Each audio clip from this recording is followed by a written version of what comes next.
આઝાદીના પર્વની આપ સૌને ખૂબ ખૂબ શુભકામનાઓ। ભાઈઓ બહેનો, ગુજરાત એ વાતનું ગર્વ લઈ શકે એમ છે અને ગર્વ લેવાનો આપણો હક પણ છે અને નમ્રતાપૂર્વક એનો ઉદ્ઘોષ આ તિરંગા ઝંડાની સાક્ષીએ જ્યારે કરીએ છીએ ત્યારે કોઈને નીચા દેખાડવા માટે નહીં, કોઈના અહમને પોષવા માટે નહીં, પરંતુ સામાન્ય માનવીને કશુંક સારું કરવાની પ્રેરણા મળે। આપણને પણ આજ સુધી જે સારું કર્યું હોય એને વધારે સારું કરવાની ઈચ્છા જાગે। એ નમ્ર ભાવથી મારે કહેવું છે કે ભારતની વિકાસ યાત્રા, ભારતની ગરીબી સામેની લડાઈ, ભારતના નવજવાનોને રોજીરોટી, ભારતની મા બેટીઓને ગૌરવપૂર્ણ જીવન એ અપાવવા માટેના જે કંઈ પ્રયાસો થયા છે એ સઘળા પ્રયત્નોમાં ગુજરાત અગ્રીમ હરોળમાં રહ્યું છે।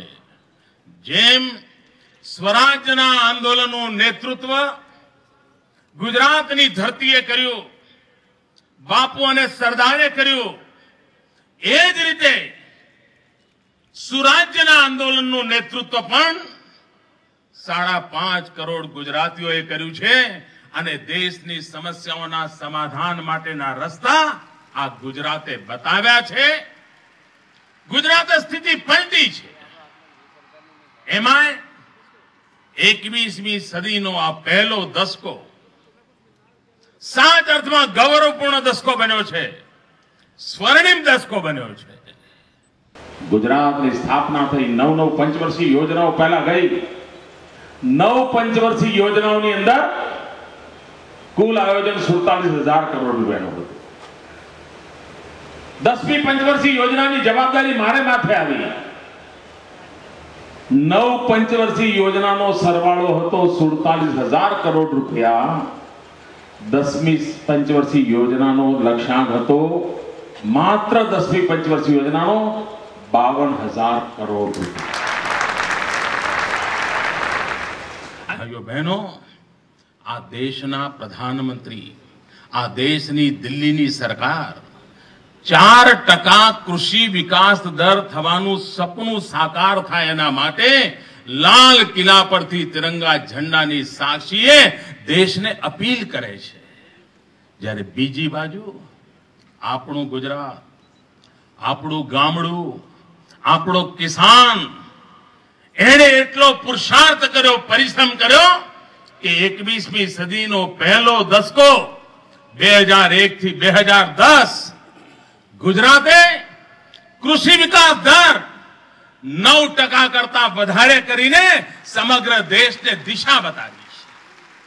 પ્રધાનમંત્રીજી 4%ની વાત કરે અને ગુજરાતનો કિસાન 9% સાકાર કરી બતાવે, એ જ બતાવે છે કે હિન્દુસ્તાનની વિકાસ યાત્રામાં ગુજરાત કેટલું મોટું યોગદાન આપે।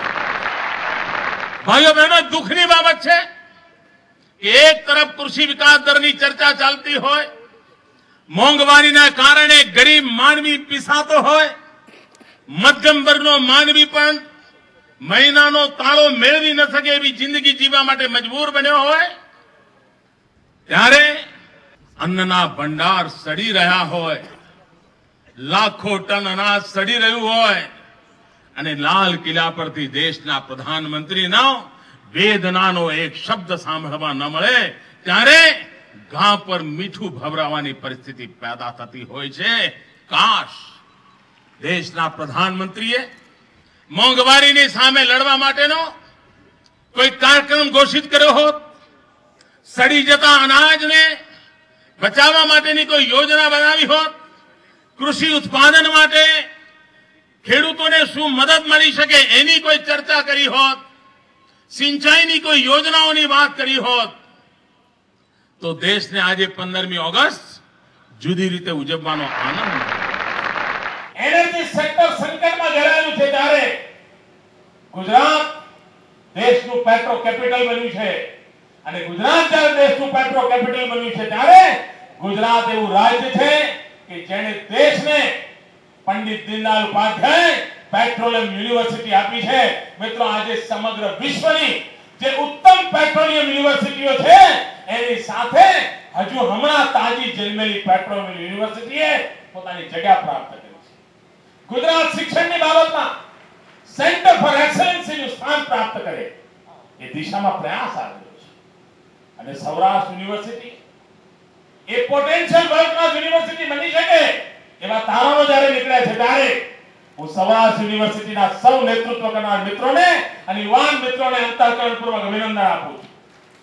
આ સરકાર આપણી પડખે રહેશે।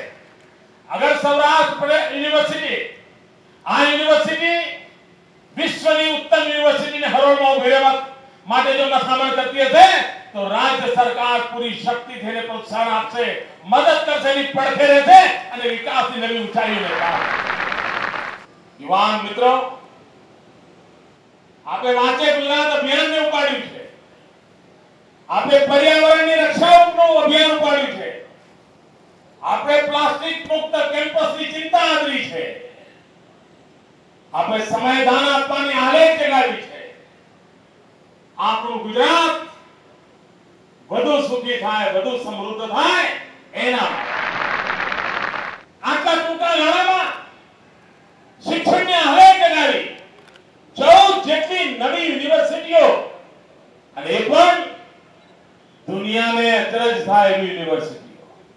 અહીંયા તમે યુનિવર્સિટીમાં એક ફોરેન્સિક સાયન્સ તો વિષય અભ્યાસ આજે શરૂ કરી રહ્યા છે। લોને 4 ચાંદ લાગે એવી નવી વ્યવસ્થાઓ બનાવી રહ્યા છે। ભાઈઓ બહેનો, સમગ્ર વિશ્વમાં નौजवान મિત્રો જરા ધ્યાનથી સાંભળજો અને બહુ જવાબદારીપૂર્વક સ્ટેટમેન્ટ કરું છું। વિશ્વમાં પહેલીવાર ગુજરાત એવું રાજ્ય બન્યું છે કે જેણે ફોરેન્સિક સાયન્સ યુનિવર્સિટીનો આરંભ કર્યો છે। હમણાં હું 5 મિનિટના અંતરે ગુજરાત સરકારે આધુનિક બનાવેલી ફોરેન્સિક સાયન્સ લેબનું ઉદ્ઘાટન કરીને આવ્યો છે। કેવા આધુનિક સાધનો, કેવી રીતે સમગ્ર ડિપાર્ટમેન્ટને આપણે સજ્જ કર્યો છે, વિકાસની કઈ નવી તરાહ ઊભી કરવાના છીએ એનો અંદાજ આવી છે। મિત્રો, જ્ઞાનને કોઈ સીમાઓ નથી હોતી। મારે સૌરાષ્ટ્ર યુનિવર્સિટી એક બીજી બાબત માટે અભિનંદન આપવા છે કે કાઠિયાવાડનો અશ્વ ગયા 700 વર્ષ સુધી સમગ્ર વિશ્વની જુદી જુદી જાતિઓમાં કાઠિયાવાડના અશ્વ એક્સપોર્ટ થતા હતા। દુનિયામાં કાઠિયાવાડનો અશ્વ ક્યાં ક્યાં પહોંચે એના સંશોધન શરૂ કર્યા છે અને ફરી એકવાર વિશ્વ સામે કાઠિયાવાડી અશ્વને મૂકવાનું ભગીરથ કામ આ સૌરાષ્ટ્ર યુનિવર્સિટીએ બીડું ઉઠાવ્યું છે। એમને પણ અભિનંદન।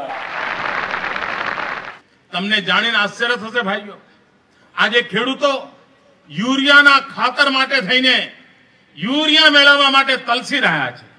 6 વર્ષ થયા હિન્દુસ્તાનની સરકારે યુરિયાના ઉત્પાદનમાં 1 કિલો યુરિયા વધારવાનો કોઈ કામ નથી કર્યું। ગુજરાતે ખેડૂતની પડખે ઉભા રહીને વિજ્ઞાનને એના ગર્થ દરવાજે લઈ જઈને એક નવી ક્રાંતિનું સર્જન કર્યું છે। એ દિશામાં પ્રયાસ થઈ રહ્યો છે। ગુજરાત ડેરી ઉદ્યોગમાં હિન્દુસ્તાનમાં નામ કમાયો છે।